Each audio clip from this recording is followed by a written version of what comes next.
Hello, hello! Bon vendredi et surtout, bonne journée de la marmotte! Ben oui, on est le 2 février. J'espère que la marmotte a vu son ombre. Et là, vous allez voir, j'ai un petit bobo ici, c'est super agréable. J'essaie de le camoufler depuis tantôt, puis j'y arrive pas, donc vous allez endurer ma lèvre qui s'est blessée. Ouais, c'est ça qui arrive quand on parle trop. Ça dit en passant, je vous souhaite une super belle journée. Aujourd'hui, je voulais vous parler qu'est-ce que l'alimentation fonctionnelle.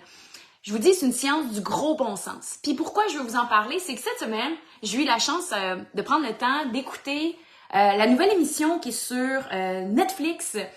Allô Claudia! La nouvelle émission qui est sur Netflix qui parle des deux jumeaux qui n'ont pas donné la même alimentation. Un qui était plus végétarien et l'autre qui était plus omnivore. Ouais, by the way, j'ai un petit bobo. Ça me gosse, moi aussi, quand je me regarde. Désolée, ok? Vous allez l'endurer. Eh là là! Hein, pas, le maquillage n'a pas fonctionné pour camoufler la lèvre qui saigne. Ça va super bien. Puis il est midi. Vive les lives. Good. Je sais pas si vous avez vu la nouvelle émission qui montrait les jumeaux qui mangeaient une alimentation plus végétale et l'autre partie qui mangeait une alimentation omnivore, donc avec de la viande dedans. Puis ils ont montré des résultats concluants en disant, bon, ben, ceux qui avaient une alimentation plus végétale, végétarien, avaient perdu de la masse musculaire, by the way. Et par contre, les marqueurs de santé s'avaient nettement amélioré. Je trouve ça vraiment fascinant comme résultat. C'est sûr qu'on pourrait en discuter vraiment longtemps et je pense qu'on pourrait faire juste un live sur la discussion des résultats entre les jumeaux, leur alimentation qui était plus végétale et l'autre alimentation qui était plus avec de la viande à l'intérieur. Mais ça étant dit, il y avait un marqueur très important qui vous montrait, c'était le TMAO. Le TMAO, qui est un marqueur en fait de la flore intestinale.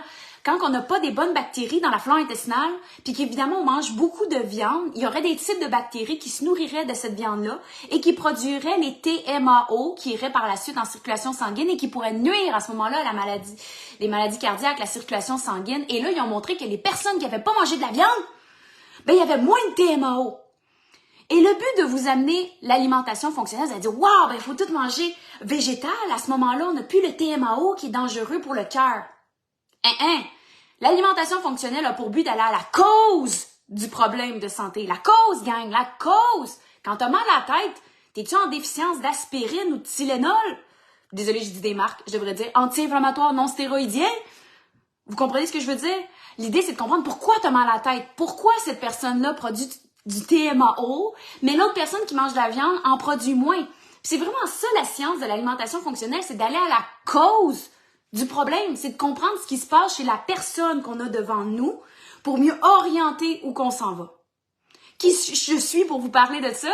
Valérie Dussault, spécialiste en alimentation fonctionnelle. J'ai fait une certification aux États-Unis qui m'a justement permis d'avoir cette idée globale-là de la santé qu'on pense bien maîtriser, mais finalement, on le maîtrise pas parce que j'ai fait mon bac, ma maîtrise à l'Université de Montréal en nutrition et on est très bon en silo. Quand je dis en silo, c'est que moi, j'ai appris, en fait, comment masquer des symptômes digestifs en suivant une alimentation FODMAP.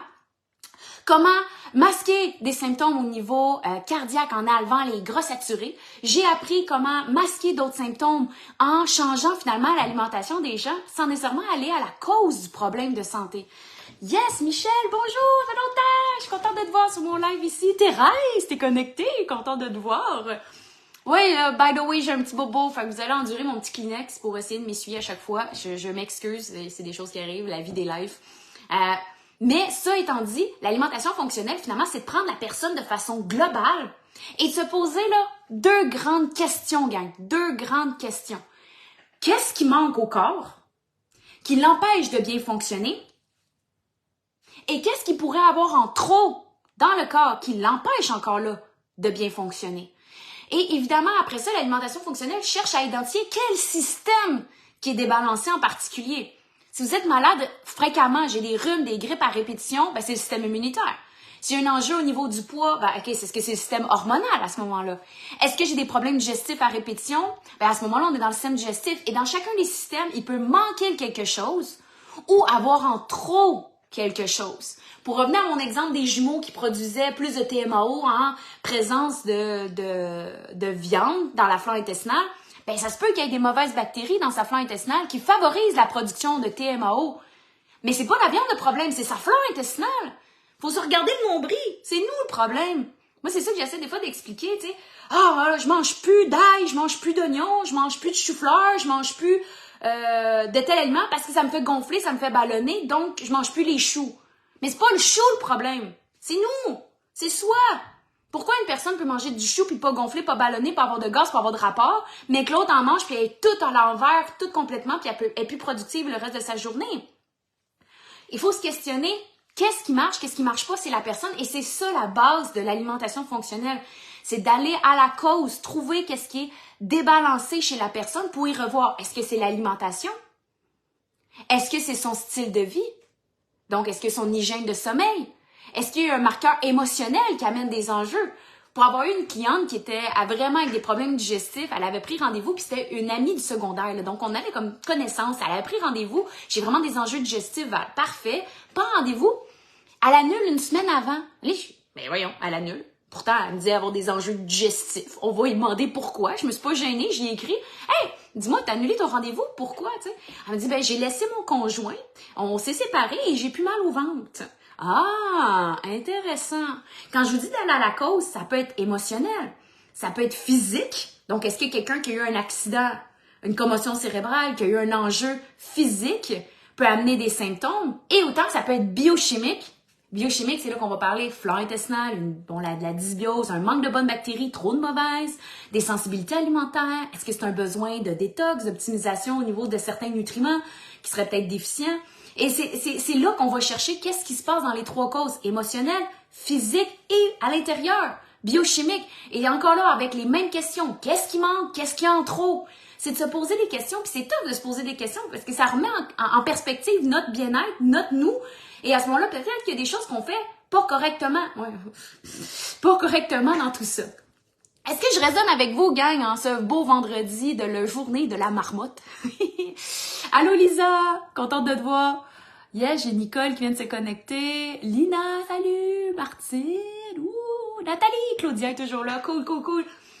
Puis, en fait, l'alimentation fonctionnelle, là, après ça, c'est de reculer de votre ligne de temps. Donc, quand est-ce que le problème a commencé?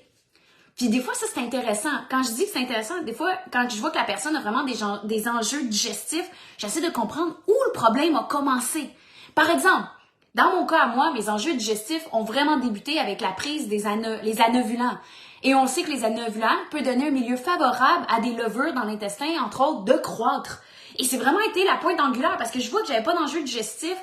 J'avais des fois des enjeux étant jeune, mais ça l'a accentué vraiment là. Donc, j'avais probablement le terrain favorable aux levures. On a ajouté des choses qui ont juste explosé. Donc, il y a tout le temps le terrain. L'élément déclencheur, dans mon cas, ça a été les anovulants. Et après ça, les médiateurs. Donc, il y a des aliments que je mangeais couramment qui accentuaient la douleur. Mais le problème, c'était pas l'aliment. Le problème, c'est ce qui se passait dans ma flore intestinale. Donc, par la suite, c'est de prendre en charge, enlever les mauvaises, renourrir la flore intestinale, réparer les tissus. Toutes des choses qui est accessible et qui est possible de faire pour rebalancer et prendre en charge sa santé. Mais il faut comprendre ce qui se passe.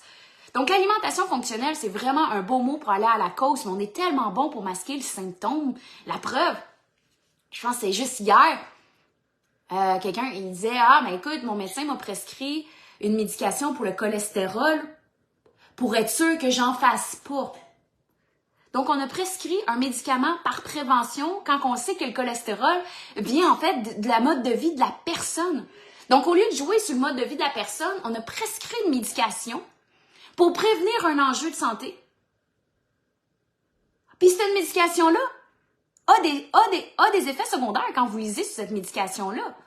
Il aurait été quoi de jouer sur son sommeil, jouer sur son alimentation, de discuter en fait de son activité physique, de discuter de sa gestion du stress avant de prescrire quelque chose. En tout cas, j'amène juste une perspective de pensée. Je dis pas que c'est pas nécessaire dans certains contextes, par exemple, de quelqu'un qui fait du cholestérol familial, ça peut être discuté dans d'autres contextes, mais dans un contexte où c'est pas le génétique, mais que c'est vraiment au niveau des habitudes de vie, on prescrit quelque chose en prévention. En tout cas, j'essaie de vous amener une perspective, de réfléchir par vous-même, d'avoir les outils à votre portée, parce que vous êtes le médecin du futur, vous êtes votre pionnier de votre santé, et si c'est pas vous qui le prenez en charge, c'est personne d'autre, je vous le dis tout de suite. Donc, je suis vraiment excitée de pouvoir vous partager l'alimentation fonctionnelle parce que pour moi, ça fait énormément de sens. Quand j'ai eu, autant que j'étais mêlée, parce que ce que j'ai appris à l'école, je l'ai appris en silo et là, je l'ai là, on l'appliquait de façon globale. Maudit, j'étais mêlée, là. Moi, je me rappelle être assise ces bancs d'école, puis aux États-Unis, puis j'étais en train de me dire, oh mon Dieu, attends une minute, je suis en train de désapprendre tout ce que j'ai appris. Mais maudit que ça fait du sens.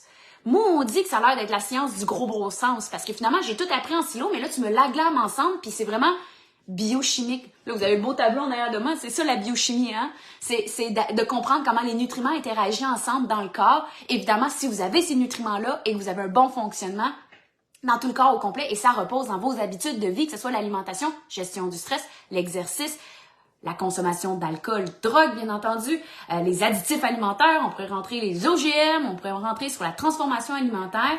Mais ça étant dit, je pense que vous avez tout ce qu'il faut en vous pour vous prendre en charge et je suis vraiment contente en fait de vous partager ces infos-là et de vraiment remettre les pendules à l'heure aujourd'hui sur c'est quoi l'alimentation fonctionnelle. La semaine prochaine, il y a vraiment des belles ajouts qui s'en viennent. Entre autres, dans le club alimentation fonctionnelle, j'ai un invité que j'adore, c'est Pierre-Luc Perrault, un naturopathe, mais aussi propriétaire des produits de santé naturelle de la boutique Énergie PLP. Il va venir nous donner son expertise au niveau des choix, au niveau des produits de santé naturelle, parce qu'ils ne sont pas tous égaux, malheureusement. Donc, je suis vraiment contente de pouvoir l'inviter à pouvoir en discuter davantage. Aussi, la semaine prochaine, lors de l'émission qui a du guts, nous allons parler du café. Le café, hein, souvent jumelé à être une bonne un antioxydant, aide à la santé globale, mais des fois, il y a une vice cachée. Puis en fait, c'est ça que j'aime de l'alimentation, c'est qu'il n'y a rien de noir, il n'y a rien de blanc. Tout est dans une zone grise et j'aime ça de pouvoir vous élaborer cette zone grise-là pour que vous puissiez prendre des décisions très éclairées pour vous et pour votre famille. Donc, j'espère que je faisais du sens. J'espère que ma lèvre vous gossait pas tout le long. Moi, ça me gossait.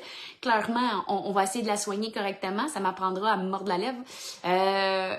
Et je vous souhaite, étant dit, je vous souhaite une excellente journée et un beau week-end pour avec l'émission qui a du gosse. Et surtout, j'espère que la marmotte a vu son ombre. Je vais checker ça, espérant que l'hiver finit bientôt. Je vous souhaite une belle journée. Merci de votre écoute, c'est toujours apprécié. Si vous avez des commentaires, des questions, n'hésitez pas, mais je vous invite à partager ce live. Pourquoi? Pour informer la personne que l'alimentation fonctionnelle existe et qu'il y a des solutions bien plus concrètes que de mettre un plaster sur le bobo. Je vous dis à la prochaine. Passez un beau week-end.